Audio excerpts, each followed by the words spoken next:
आज का ये जो वीडियो है ये मैंने बिहारी कबाब स्टाइल में ही मैं बना रही हूँ। तो कॉन्सेप्ट वहीं से लिया है कि किस तरीके से बनाने हैं कबाब, लेकिन ये अलग मैंने अपने तरीके से बनाए हैं। तो ये बहुत टेस्टी हैं, उन कबाब से बहुत ज़्यादा टेस्टी हैं, क्योंकि वो लोग जो बनाते हैं, आप आमतौर पे जो ऑथेंटिक बिहारी कबाब होते हैं उसमें वो लोग मसाला बहुत ज़्यादा डालते हैं। तो मेरे ख्याल से मसाले बहुत ज़्यादा डाल देने से कबाब का जो ओरिजिनल टेस्ट होता है वो नहीं आता है। कबाब में एक गोश्त का टेस्ट आना चाहिए, उसी से कबाब जो है अच्छा लगता है, टेस्टी। और मसाले बहुत ज़्यादा डाल देने से उसमें सिर्फ और सिर्फ मसाले का ही टेस्ट आता है, गोश्त का अपना टेस्ट कहीं दब जाता है। तो मैंने ये जो है ये अपने तरीके से बनाए हैं, ये बहुत टेस्टी हैं। और आप भी अगर बिहारी कबाब मसाले वाले बनाते हो तो वो बनाओ, और ये वाले बनाओ तो आपको फ़र्क पता चल जाएगा। तो ये देखिए, ये मैंने इस तरीके की गोश्त वाले से स्ट्रिप्स बनवा ली हैं, पतली पतली। तो ये 2 किलो गोश्त की मैंने बनवाई थी, यहाँ कम दिखा रही हूँ मैं। और टोटल 2 किलो के करीब है ये गोश्त। तो इसमें फैट नहीं है, इसी तरीके से ये लंबी लंबी स्ट्रिप्स बनी हुई हैं। तो आप इस तरीके की बनवा सकते हो। पसंदे का गोश्त भी ऐसा ही होता है, तो पसंदे का कह के भी आप ले कर सकते हो, इसको बनवा सकते हो। वरना कसाई से कहोगे कि स्ट्रिप्स बना दो तो वो बना देगा। तो ये जो है ये गोश्त में मैंने करीब 2 दिन पहले का है ये गोश्त। तो ये 2 दिन तक मैरिनेट हुआ है गोश्त ये। तो मैंने क्या किया था, इसमें थोड़ा सा सिरके में थोड़ा सा बेकिंग पाउडर। ये तो 2 किलो में मैंने करीब हाफ टेबल स्पून से थोड़ा सा ज़्यादा लिया है बेकिंग पाउडर। तो उतना लिया है, आप भी जो है इतना ही डालें, बहुत ज़्यादा भी नहीं डालना है बेकिंग पाउडर और बहुत कम भी नहीं। उसका एक रेशियो होता है, 2-4 बार आप बनाओगे तो आपको अंदाज हो जाएगा कितना डालना है। और नमक डाला है इसमें। लहसुन का पाउडर मैंने थोड़ा सा डाला है, हाफ टेबल स्पून। और आप जो है पिसा हुआ फ्रेश लहसुन भी डाल सकते हो, मगर बहुत ज़्यादा नहीं डालना है। अब जैसे 2 किलो में कोई 1 टेबल स्पून इतना ही डालना है। और अगर पाउडर ले रहे हो तो क्योंकि पाउडर बहुत ज़्यादा शार्प होता है, तो वो जो है वो आपको सिर्फ हाफ टेबल स्पून डालना है 2 किलो में। और फ्रेश वाला ले रहे हो तो 1 टेबल स्पून तक डाल सकते हो पिसा हुआ। और बहुत ज़्यादा नहीं डालना है, इस बात का ध्यान रखना है, वरना लहसुन की खुशबू अलग से आने लगेगी। उसके अलावा इसमें काली मिर्च है हाफ टेबल स्पून। उसके अलावा लाल पिसी मिर्च है। तो वो आपको अपने टेस्ट के हिसाब से डालना है, जितना आपको चटपटे रखने हैं। उसके बाद इसमें नमक है, तो मैंने पिंक सॉल्ट, आप सेंधा नमक या नॉर्मल जो समुद्री नमक होता है कोई भी डाल सकते हो, आप जो यूज़ करते हो।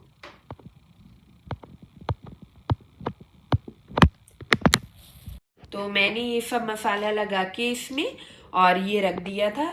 तो इसको मैरिनेट करना ज़रूरी है। अगर आपके यहाँ बहुत गर्मी है तो 1 दिन में ही अच्छा खासा मैरिनेट हो जाएगा, आप बाहर रख दो। उसके बाद इसको फ्रिज में रख दो नीचे वाले शेल्फ में। और मेरे यहाँ ठंडी है तो मैंने इसको रात भर के लिए तो बाहर ही रखा था, शेल्फ के, फ्रिज के। और फिर जो है इसको ये फ्रिज में रख दिया था। तो अब मुझे जितनी ज़रूरत हो रही है मैं उस हिसाब से, आप एक साथ भी बना सकते हो। वरना मैं जो करती हूँ, मैं जितनी ज़रूरत होती है उतना रोज़ाना बना लेती हूँ। इसको खाते टाइम पे फ्रेश ताज़े ताज़े अच्छे भी लगते हैं वो। तो मैरिनेट करना ज़रूरी है, क्योंकि आप अगर कम से कम 1 दिन का मैरिनेशन तो 24 से 48 घंटे का होना चाहिए, जिससे इसमें टेस्ट भी डेवलप होता है। उसके अलावा ये गलते बहुत अच्छे हैं, वरना क्योंकि ये बीफ है, आप चाहो तो लैम के भी बना सकते हो, लैम के, मटन के। मगर ये मैंने बीफ के बनाए हैं। तो बीफ का गोश्त जो होता है सख्त होता है थोड़ा सा, तो थोड़ा सा गलने में देर लगती है। अच्छा, आपको पोर्शन का ध्यान रखना है। बीफ अगर आप ले रहे हो, मैंने ये पसलियों का गोश्त लिया है, वो सॉफ्ट होता है और थोड़ा सा ऑयली, मतलब फैट वाला भी होता है। तो वो मुलायम बनता है गोश्त और गल भी जल्दी जाता है। बाकी आप दूसरे हिस्से का लोगे, जैसे रान का लिया आपने या शोल्डर का, वो गलने में थोड़ी प्रॉब्लम करता है, टेस्ट में भी उतना अच्छा नहीं आएगा। तो आप देख लीजिए जो भी। और मटन और लैम में तो ये दिक्कत होती नहीं है, वो तो गल ही जाता है, तो वहाँ आपको इतना ज़्यादा मगज़ लगाने की ज़रूरत नहीं है कि कौन सा पार्ट हमें लेना है। बीफ में आपको थोड़ा सा ध्यान रखना होगा, क्योंकि टेस्ट भी अलग अलग होता है हर पार्ट का। तो यहाँ देखिए ये अच्छे से मैरिनेट हो चुका है। अब मैंने बाकी गोश्त तो रखा हुआ है फ्रिज में, इतना निकाल लिया है। अब मैं इसके इस टाइम इतने के ही कबाब बनाऊंगी। तो मैं सीकों पे लगाती हूँ कबाब, फिर आपको दिखाती हूँ। तो ये देखिए ये मैंने स्क्रूअर्स पे लगा लिए हैं कबाब। तो इनको मोड़ मोड़ के बस इसी तरह से पिरोया जाता है, पिरोए जाते हैं। सही वर्ड जो है पिरोना है। ये जो स्ट्रिप्स थी उनको पिरो दिया है मैंने इसमें, और मतलब फोल्ड कर करके लगा दिया है। और ये देखिए मैंने बहुत पतली वाली स्क्रूअर्स लिए हैं। तो आपको अगर ये वाले मिल पाते हैं तो बहुत अच्छा है, क्योंकि वो मोटे वाले जो होते हैं उस पे, क्योंकि ये बहुत ज़्यादा पतली है ना, तो उस पे चढ़ना मुश्किल हो जाएंगे। तो इसके लिए आप इसी तरीके के स्क्रूअर्स लें। वो जो लकड़ी वाले आते हैं पतले पतले, वो भी आप ले सकते हो।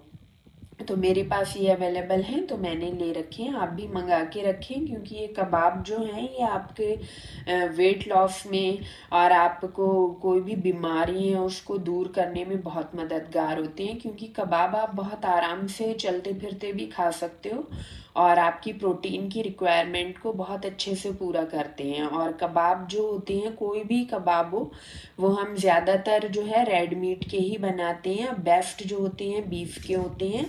तो बीफ का गोश्त बहुत ज़्यादा न्यूट्रिशियस होता है। तो आप किसी भी बड़ी से बड़ी बीमारी में हो या फिर वेट लॉस के प्रोसेस में हो, तो फिर कबाब को ज़रूर अपनी डाइट का हिस्सा बनाइए। मैं जो हूँ इसीलिए मैं कई तरह के कबाब की रेसिपी देती हूँ अलग अलग तरीक़े से बनाकर, ताकि आप रोज़ाना अलग अलग तरह से बनाकर, और रोज़ाना नहीं तो जैसे वीकली आपने सेट कर लिया कि वीक में एक बार एक तरह के कबाब बना लिए, दूसरी बार दूसरी तरह के। तो इस तरीके से आप उसको अपनी रोज़ाना की डाइट में खा सको। और कबाब में एक बहुत बड़ा बेनिफिट ये भी होता है कि बच्चे भी बहुत आराम से खा लेते हैं। तो बच्चों की भी प्रोटीन की रिक्वायरमेंट्स बहुत अच्छे से पूरी हो जाती हैं।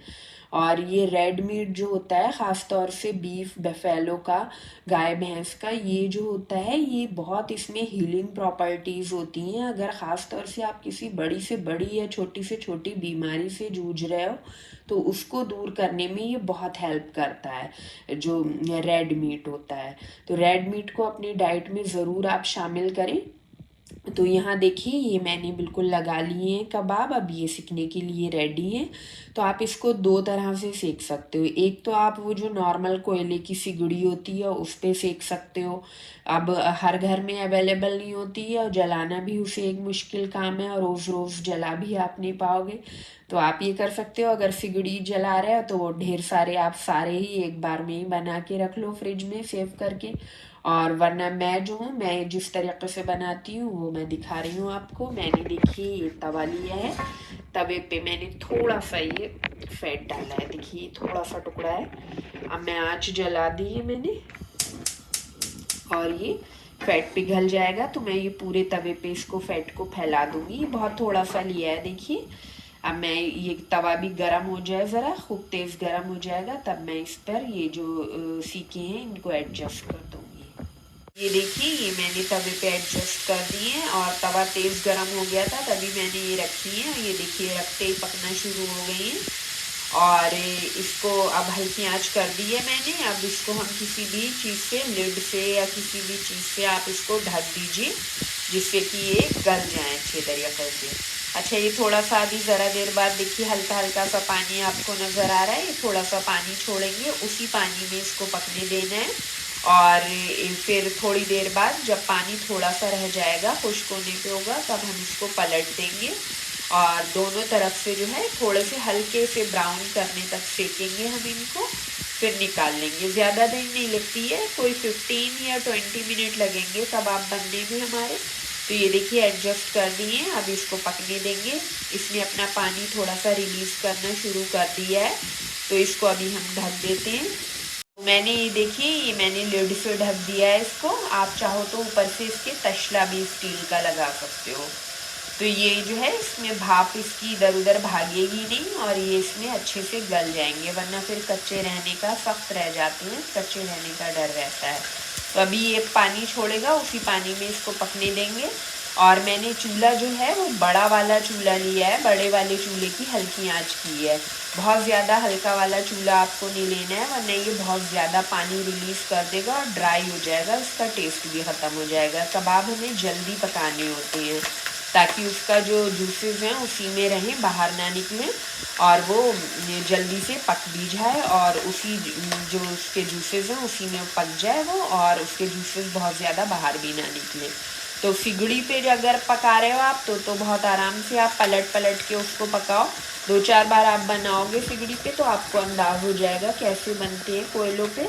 और यहाँ पर मैं जो है तवे पे बना रही हूँ, आप चाहो तो अपना जो गैस का ओवन होता है उसमें भी एडजस्ट कर सकते हो अगर सीखें एडजस्ट हो पाती हैं आपकी, और वरना मुझे ये तरीका बेस्ट लगता है। अब मैंने ये मेरे दिन भर में सब बच्चों को और मुझे ये पूरे हो जाएंगे, ये 4 सीखों में लगे हुए कबाब।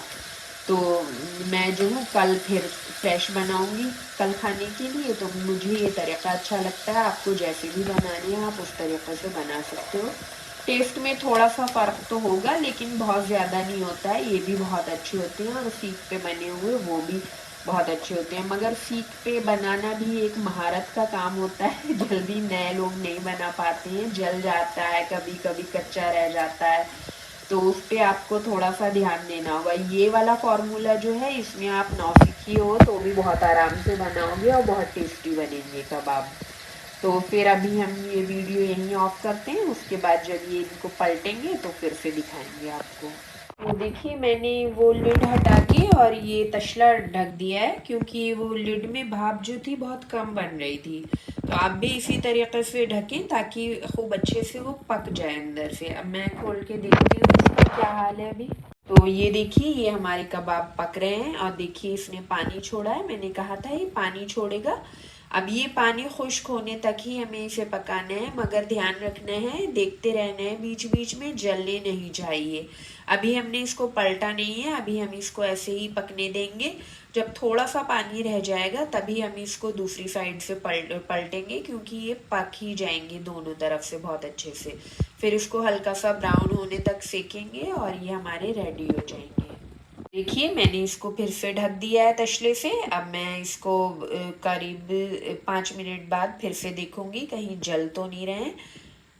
तो ये देखिए ये रेडी हो चुके हैं और जिसका डर था वही हुआ है, ये जल गए हैं थोड़े से। तो आपको ये गलती नहीं करना है, मुझे आने में देर हो गई देखने में, तो ये थोड़े से बहुत जल्दी ये जल जाते हैं। तो अब ये मैं छुरी से हटा दूंगी जला हुआ पार्ट और ये खाने के लिए रेडी है। तो आप ठीक से बनाएं, जब बनाएं तो ये जलने नहीं चाहिए। देखिए तवा भी जल गया है, अब इस पे मुझे पानी डाल के रखना पड़ेगा इसको साफ करने के लिए।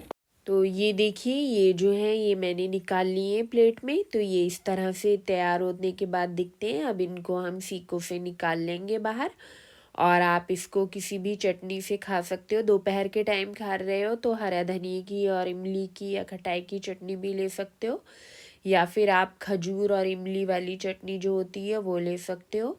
वो खजूर इमली की शाम में भी आप चटनी ले सकते हो वो, और या कुछ भी अपने हिसाब से ले सकते हो। लहसुन मिर्च की शाम में खा सकते हो। हरे धनिए वाली चटनी जो है वो आप शाम में रॉ नहीं खा सकते, कच्ची।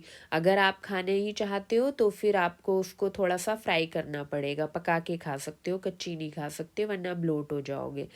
तो ये ध्यान रखना है खाते टाइम, क्योंकि अगर आप कच्ची हरे धनिए की चटनी इसके साथ खाओगे वो भी शाम के टाइम पे, रात में डिनर के टाइम, तो फिर वाटर रिटेंशन होगी आपको, क्योंकि हरे धनिए में सोडियम बहुत ज़्यादा होता है, फ्लूइड भरेगा और फिर आपको सूजन हो सकती है। तो इस बात का ध्यान रखें कि हरे धनिए की अगर रात के टाइम चटनी खा रहे हो तो उसको पका हुआ, मतलब हल्का सा घी या ऑयल डाल के, सरसों का तेल है तो उसमें फ्राई कर लो उसको और फिर खाओ। बाकी लहसुन मिर्च की या फिर कुछ सिरके वाली चटनी जो होती है वो ऐसे भी आप खा सकते हो रॉ। अच्छा, इसमें मैं मैरिनेशन के टाइम पे शायद बताना भूल गई पीछे, कि मैंने इसमें थोड़ा सा सरसों का तेल डाला था। मेरे पास प्योर वाला सरसों का तेल है तो मैंने वो थोड़ा सा डाला था। तो आपके पास अगर है सरसों का तेल तो मैरिनेशन के टाइम आप थोड़ा सा ही डालना है, ज़्यादा नहीं। थोड़ा सा सरसों का तेल डालें, उससे इसका टेस्ट भी बहुत अच्छा आएगा और ये गलेंगे भी बहुत अच्छे, क्योंकि सरसों जो होती है वो फर्मेंटेशन का भी अच्छा काम करती है। और अगर नहीं है आपके पास अच्छी क्वालिटी का ऑयल सरसों का, क्योंकि जल्दी मिल नहीं पाता है सब जगह सरसों का तेल अच्छा वाला प्योर वाला, तो फिर आप जो है थोड़ा सा जब पका रहे हो इसको तो तवे पे थोड़ी सी चर्बी जो है फैट थोड़ा सा ज़्यादा डाल लो, तब भी ये सॉफ्ट बनेंगे, अच्छे बनेंगे। ऊपर से भी हल्का सा फैट लगा सकते हो इसके ऊपर। अच्छा, इसके अलावा इसमें गलाने के लिए मैंने यहाँ पर इसमें गलावट कोई नहीं डाली है। अगर आपके दांत कमज़ोर हैं या बड़ी उम्र का कोई बंदा खा रहा है या फिर आपको नरम पसंद है, क्योंकि ये च्यूई होंगे, थोड़े से सख्त होंगे क्योंकि ये बीफ के हैं। अगर आप देखो लैम्ब के या मटन के बनाते हो तो फिर आपको कोई गलावट डालने की ज़रूरत नहीं है, वो खुद ही गल जाती है बहुत अच्छे। और ये लैम्ब या फिर भैंस का सॉरी, ये जो गाय या भैंस का गोश्त आप ले रहे हो तो थोड़ी सी अगर गलावट नहीं डालोगे आप तो थोड़े से चुई बनेंगे, टेस्ट में मगर अच्छे होंगे। और अगर आप गलावट डालना चाहते हो तो आप इसमें थोड़ा सा पपीते का पेस्ट डाल सकते हो, कच्चे पपीते का पेस्ट। तो 2 किलो में कोई 1 टेबल स्पून बहुत हो जाएगा। लेकिन इस बात का ध्यान रखना है कि फिर अगर आप कच्चे पपीते का पेस्ट डालते हो तो फिर टेस्ट में थोड़ा सा फ़र्क आ जाएगा, तो वो कॉम्प्रोमाइज्ड हो जाएगा। अगर आप खा को अच्छा लगता है तो आप खाओ, लेकिन हाँ गल बहुत बढ़िया जाएंगे, ये तो है। उसके अलावा गलावट के लिए आप इसमें कचरी का पाउडर डाल सकते हो, अगर आपके यहाँ कचरी मिल जाती है तो वो जो है वो मैंने ज़्यादा तो नहीं डाला है, लेकिन उसका टेस्ट जो होता है फिर भी अच्छा होता है। मतलब पपीते के बनिस्बत कचरी का टेस्ट थोड़ा सा अच्छा होता है। तो कचरी पाउडर अगर आपको अच्छी क्वालिटी का मिल जाता है या आप घर में बना के रख लेते हो तो आप वो डाल सकते हो 1 चम्मच। या फिर आप इसमें जो सुपारी होती है पान में जो खाई जाती है, एक ब्राउन कलर के गोल सी होती है, छाली भी उसको बोलते हैं, सुपारी पान में खाई जाती है अक्सर। तो आप उसको जो है पीस के रख सकते हो, उसके जो श्रेडेड सुपारी मिल जाती है आराम से, पतले पतले पीसेस उसके वर्खियाँ, तो उनको आप मिक्सी में डाल के पीस के रख सकते हो। तो वो भी आप 1 चम्मच इसमें डाल सकते हो, उसका पाउडर, वो भी बहुत अच्छा गलाता है सुपारी जो होता है। तो लेकिन वो सुपारी जो है वो टेस्ट को आपके कॉम्प्रोमाइज़ नहीं करेगी, टेस्ट उससे जो है अच्छा रहता है और बल्कि और ज़्यादा इन्हांस ही कर देती है सुपारी थोड़ा सा टेस्ट को। तो आप सुपारी का पाउडर डाल सकते हो इसमें गलाने के लिए, वो भी अच्छा गलाएगा। लेकिन पपीते से बहुत अच्छा गलता है, लेकिन टेस्ट जो है थोड़ा सा बिगड़ जाता है। और उसके अलावा आप पपीता नहीं डालना चाहते हो, टेस्ट नहीं अच्छा लगता है, तो कचरी पाउडर या फिर सुपारी का पाउडर भी डाल सकते हो 1-1 चम्मच 2 किलो में। 1 किलो में ½ चम्मच और 2 किलो में 1 टेबल स्पून। तो इस तरह से कबाबों को अपनी डाइट का हिस्सा बनाइए और कमेंट सेक्शन में मुझे ज़रूर बताइए इसका टेस्ट कैसा लगा आपको, और ये आपके जो वेट लॉस की जर्नी है या फिर किसी बीमारियों में आप घिरे हुए हो तो उससे बाहर निकलने में आपकी बहुत हेल्प करेगा। और ख़ास तौर से मैं यहाँ बता रही हूँ, अगर कैंसर से जूझ रहे हो तो उससे बाहर निकलने में आपको रेड मीट बहुत मदद करता है, आपको ताकत देता है और बहुत आपको ठीक करने में, हील करने में आपकी बॉडी को बहुत ज़्यादा हेल्प करता है। तो फिर मिलते हैं किसी और वीडियो में किसी और रेसिपी या फिर इंफॉर्मेशन के साथ।